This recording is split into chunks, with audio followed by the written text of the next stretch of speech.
नमस्कार दोस्तों, आपका दिल से स्वागत है आपके अपने चैनल बुद्धामी नम्मा में।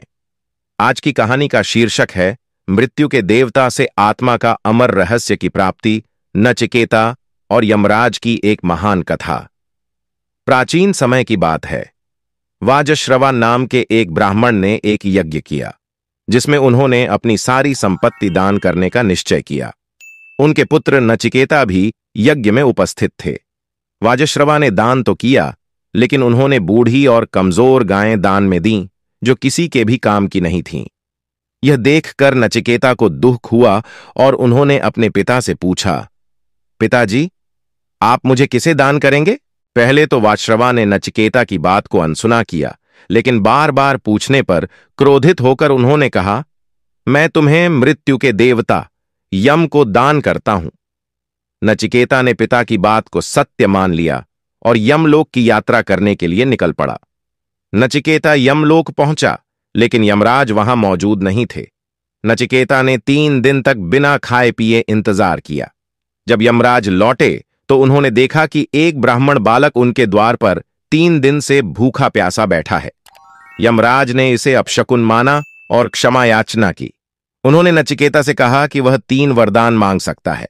पहला वरदान, नचिकेता ने पहला वरदान मांगा कि उसके पिता उसे देखकर शांत और संतुष्ट हों और उसे स्वीकार करें। यमराज ने इसे स्वीकार कर लिया। दूसरा वरदान, नचिकेता ने दूसरा वरदान मांगा कि उसे अग्नि विद्या का ज्ञान प्राप्त हो जिससे यज्ञ में सफलता मिल सके। यमराज ने उसे अग्नि विद्या का रहस्य बताया और उसे आशीर्वाद दिया। तीसरा वरदान, तीसरे वरदान में नचिकेता ने पूछा, मृत्यु के बाद आत्मा का क्या होता है? क्या आत्मा जीवित रहती है या समाप्त हो जाती है? यमराज ने नचिकेता की जिज्ञासा देखकर पहले तो उसे मना किया और कहा कि यह रहस्य बहुत गूढ़ है और इसे जानना आसान नहीं है। लेकिन नचिकेता के दृढ़ निश्चय और सच्ची जिज्ञासा को देखकर यमराज ने उसे आत्मा, जीवन और मृत्यु के सत्य का ज्ञान दिया। यमराज ने समझाया कि आत्मा अमर और अजर है। शरीर नष्ट हो सकता है, लेकिन आत्मा न तो मरती है और न ही जन्म लेती है। उन्होंने बताया कि जो इस सत्य को जान लेता है वह मृत्यु के भय से मुक्त हो जाता है। नचिकेता की कहानी हमें यह सिखाती है कि सत्य की खोज में दृढ़ निश्चय और समर्पण आवश्यक है। यह कहानी आत्मा की अमरता, आत्मज्ञान और सत्य की महत्ता पर जोर देती है।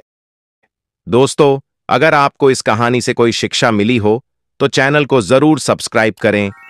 अंत तक वीडियो देखने के लिए आपका दिल से धन्यवाद।